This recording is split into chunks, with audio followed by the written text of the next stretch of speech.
बिस्मिल्लाहिर्रहमानिर्रहीम। बेटा हमने पिछले लेक्चर में कंसाइनमेंट अकाउंट से कंसाइनी और गुड्स एंड कंसाइनमेंट बनाना सीखा। हमारे 3 नेसेसरी अकाउंट्स बनाए। आज हम बात करेंगे जनरल एंट्रीज के ऊपर। जनरल एंट्री किस तरीके से पास आउट की जाती है वो हम इन्हीं लेजर से बनाना सीखेंगे। तो मैं आपको बता देता हूँ। असल में ये होता है कि आप सवाल को पढ़ते चले जाते हैं और इसी को मुताबिक आप जनरल एंट्रीज को सॉल्व करते जाते हैं। तो अब देखते हैं तो क्या एक्टिविटीज़ है बेटा। इस तरीके से होगी। अब यही चीज़ें बेसिकली मैंने कहा था, आप कंसाइनमेंट अकाउंट बना लेंगे तो ये भी और ये बन जाएंगे। आपकी जनरल एंट्रीज भी इन्हीं पे डिपेंड कर रही होती हैं। तो बेटा अब हम इस हवाले से जनरल एंट्रीज को पास आउट करते हैं। खैर अमाउंट लिखिए रहने देते हैं, वो हम कोई इतना इशू नहीं है। हमारा मकसद जनरल एंट्रीज को सीखना है। अब मैं बेसिकली आप जनरल बनाएंगे। अब जनरल किसका बनेगा? कंसाइनर का बनेगा। कंसाइनर अपने जर्नल में क्या एंट्रीज करेगा? ठीक है जी, जनरल बनेगा कंसाइनर का। तो आप जर्नल आगे कंसाइनर, यानी कि एज जर्नल, 20 जर्नल, तो कंसाइनर का जर्नल बनेगा। उसमें वो क्या एंट्रीज पास आउट करेगा वो हम आज सीख लेते हैं साथ साथ। अच्छा जी, सबसे पहले बेटा आप एंट्री करने का लेजर से एंट्री करना कितना आसान है देखिएगा। Consignment account debit, goods sent on consignment account credit. मैं यहाँ पे एंट्री कर रहा हूँ जी। पहली consignment account debit, goods sent on consignment account credit. Narration खुद ही लिख लीजिएगा, आपको पता ही वो जो चीज़ ऊपर आपको सिखाई हुई है।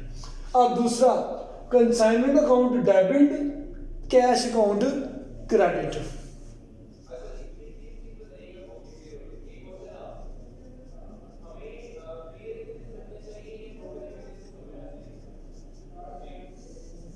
अब बेटा जैसे मुझे तो उसने चीज़ें भेजी हैं, एक्सपेंस की हैं, चीज़ें भेजने के बाद फिर क्या होता है? सेल हो जाती है। क्या हो जाती है? जहाँ चीज़ें गई हैं सेल हुई है।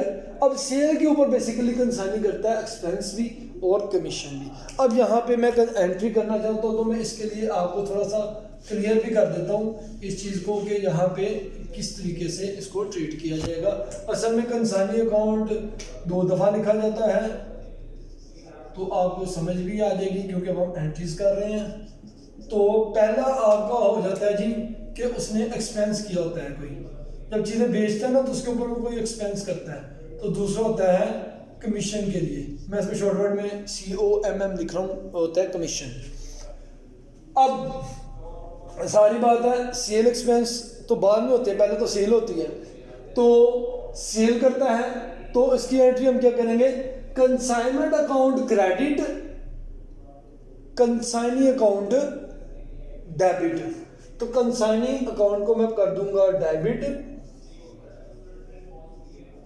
और कंसाइनमेंट अकाउंट को कर दूंगा क्रेडिट। अब वो जब आप नाम आ जाएगा तो आप आसानी से आपको समझ भी आ जाएगी। अब सेल हो गई तो उसके बाद आगे सेल एक्सपेंस भी हुए होंगे कुछ ना कुछ, तो वो फिर इस तरीके, क्योंकि वो जब क्वेश्चन में नरेशन देता है तो पहले सेल बताता है, फिर बाद उसके ऊपर इतने एक्सपेंस हुए, तो वो नरेशन के साथ साथ जब उसको करते हैं तो फिर आपको समझ आ जाती है। तो consignment account debit, consignee account credit. तो यहाँ पे हम करेंगे जी कंसाइनमेंट अकाउंट डेबिट और कंसाइनी अकाउंट क्रेडिट। ये हो गया जी। अब इसी तरीके से जाहिर बात है हमने उसको कमीशन भी पे करनी है। तो consignment account debit, consignee account credit, ये सेम एंट्रीज कमीशन के साथ। कंसाइनमेंट अकाउंट डेबिट और कंसाइनी अकाउंट क्रेडिट, ये आपकी उसके हवाले से होगी एक्सपेंस, ये आपकी होगी कमीशन के हवाले से। अब ये चीज़ तो बेटा होगी। अब ये चीज़ आएगी स्टॉक ऑन कंसाइनमेंट के हवाले से। स्टॉक ऑन कंसाइनमेंट में आप अभी इसको कोई यानी कि जनरल एंट्रीज नहीं करेंगे क्योंकि असल में ये ऑलरेडी रिकॉर्ड हुआ है। इसका अभी आपके कोर्स में कोई सवाल नहीं है। अच्छा जी, लेकिन अगर आप इसकी जनरल एंट्री पास आउट करेंगे तो जाहिर बात है वो ऐसे ही होगी। मैं आपको करवा भी देता हूँ। Consignment account credit, stock on consignment account debit. Consignment account credit है जी और स्टॉक ऑन कंसाइनमेंट डेबिट है जी। तो यहाँ पे मैं लिख देता हूँ स्टॉक ऑन कंसाइनमेंट अकाउंट आपने कर दिया डेबिट और क्रेडिट कर देंगे कंसाइनमेंट अकाउंट को।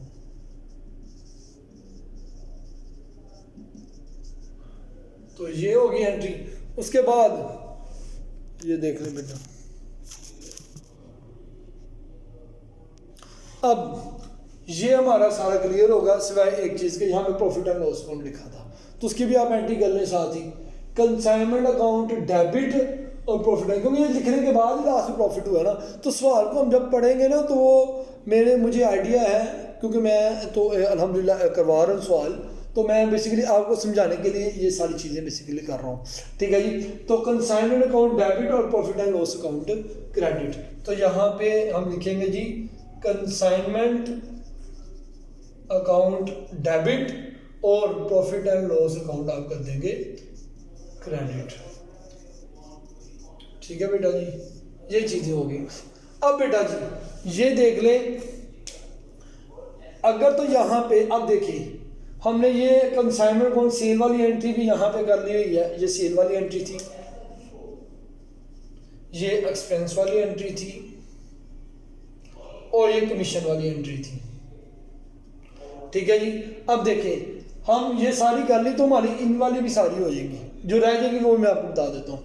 अब देखिए कंसाइनमेंट अकाउंट सेल वाली भी एंट्री हमने कर ली हुई है, एक्सपेंस वाली भी कर ली है, कमीशन वाली, ये दो कंसीडर की थी, ये दोनों कर ली हुई हैं। तो बेटा रह कौन सी गई है?